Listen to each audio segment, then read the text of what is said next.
Okay, and we're back. So, first thing we're going to do is open and show clear, as we can see. So, pardon me, I have to look at some notes. So, as we were talking about, things that interest me with this revolver system. I personally have not had a lot of experience with revolvers. So, in this system, the 856 that the school sent, I was really intrigued about learning about the double single action and how they interwork with each other. As well as that, another portion that intrigued me was the transfer bar and how it works as a safety and while transferring energy into the firing pin.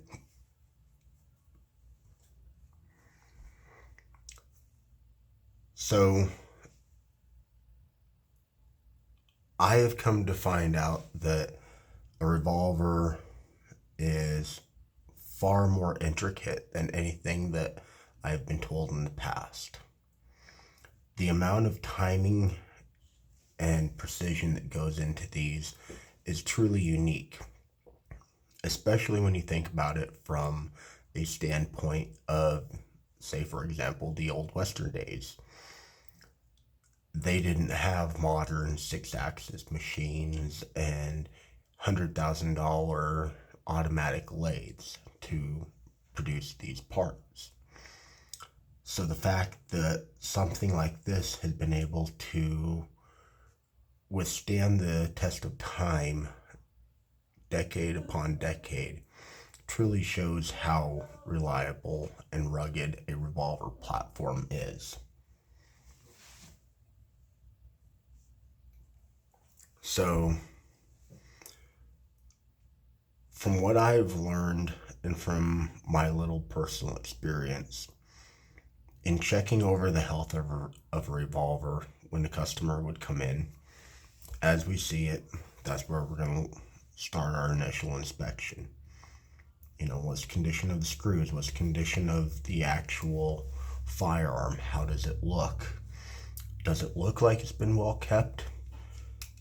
Is it clean?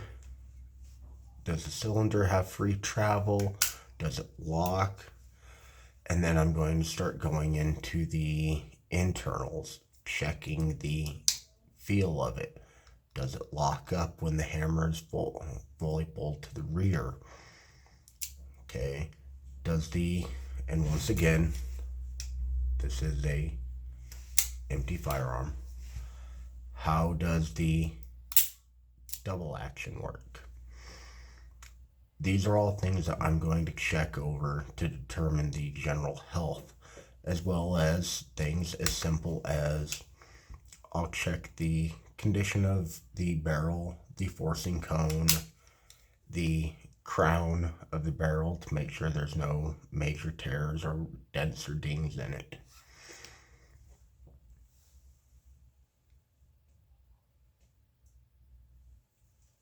To me, these portions that I'm going to check are going to be the initial initial concern. This is going to give me a rough feel for the health or the functionality of the firearm and kind of tell me where I should start to target my repairs next. So for the second portion of the class, I tried desperately to think of 10 things. I apologize. I'm not a smart man, and thinking is not one of my strong suits. What I do have are 5 learning experiences that, when I think about it, are very solid points for me. The first one would be revolver history.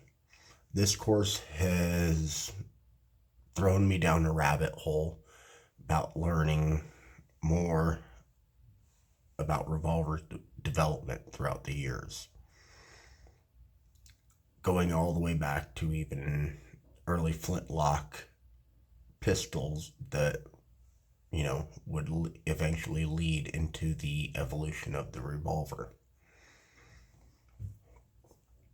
The second portion, second part that I am leaving with this are the intricacies.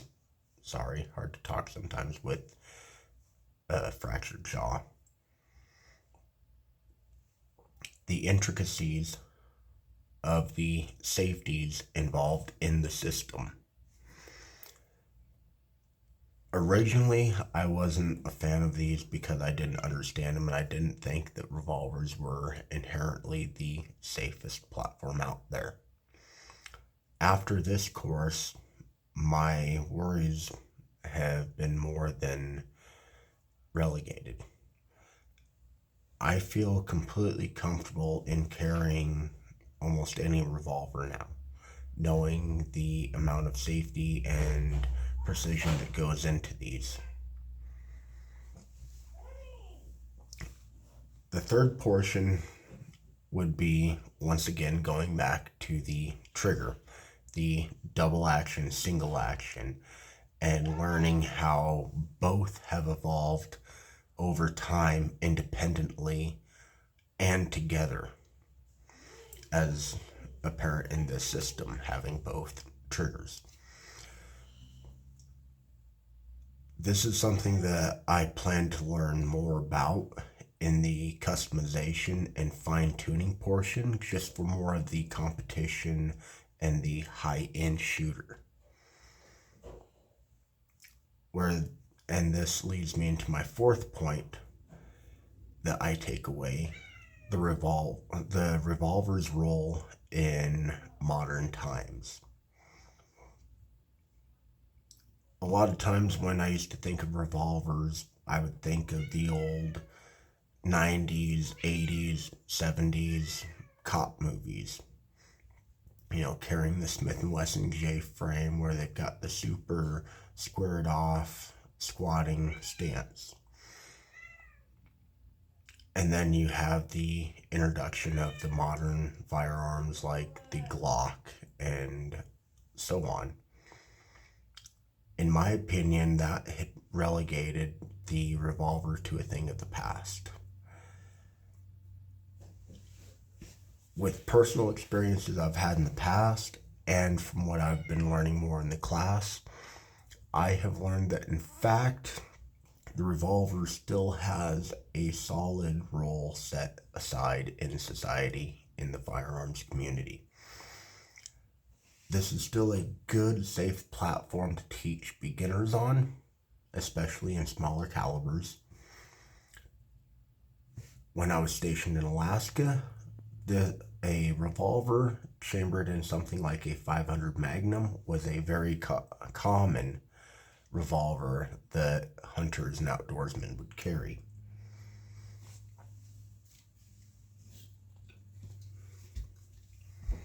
With all of these things culminating, this leads me into my fifth point that I take away, and that's how I'm going to market myself as a revolver smith in my community. My first plan is to attack the hunting market. I plan on eventually setting up shop in Montana, and the area that I'm researching has a large hunting community. A lot of hunters in that area, like Alaska, will carry heavier caliber revolvers for large game and dangerous game protection.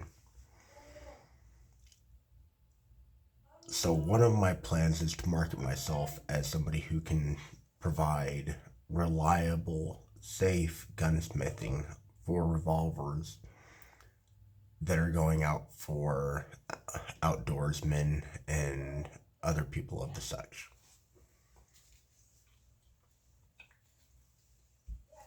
My other portion that I plan to market is in the competition world with things such as cowboy action shooters, being able to custom tune their firearms to their needs. This is going to force me to become a better gunsmith and a safer gunsmith, because these competitors at that high of a level are asking for work to be done to their firearms that is borderline unsafe. It's up to that gunsmith to determine whether or not to do that work, and that's he or she's own determination. Personally, if I have the knowledge and am comfortable with it, I would like to have that as a service to be offered to my clients.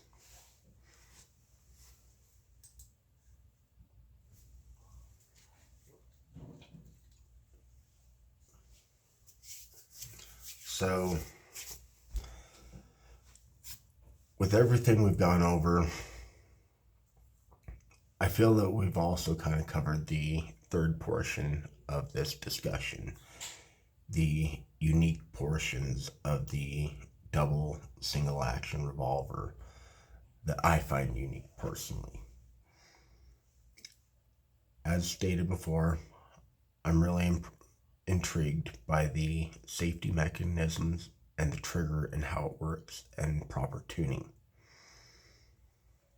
So with that, we're going to end the video for week 5. Thank you for joining me, and it's been truly a learning experience to learn more about this system. Thanks again, and I'll see you on the next video.